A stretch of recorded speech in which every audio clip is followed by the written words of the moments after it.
Well, what we've seen this week is an announcement from the government, some of which makes complete sense. Some of the equivalences were not right, and I support the government in making those changes. However, I am very worried that they're throwing the baby out with the bathwater. For example, the engineering diploma, which is a hugely respected qualification that's equivalent to 5 GCSEs, will now be only equivalent to 1.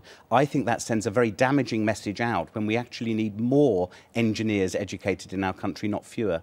Do you think, looking back, that Labour's emphasis on ever more people going for sort of white-collar degrees in universities around the country, up to 50% you wanted, and all these diplomas, rather than old-fashioned vocational training so that we could have an industrially effective economy again, do you think that was a mistake?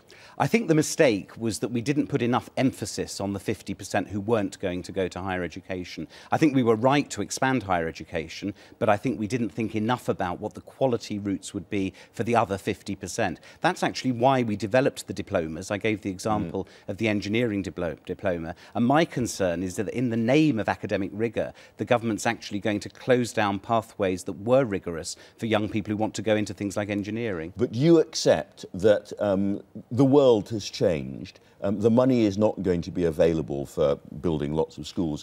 And indeed, in the past, some of that money was not well spent. I do accept that, and we had a very ambitious programme, Building Schools for the Future, that built a lot of secondary schools, refurbished others and did fantastic work, but it didn't always deliver value for money. There will be a lot less money if we're elected in 2015, so we'll have to spend a lot more carefully.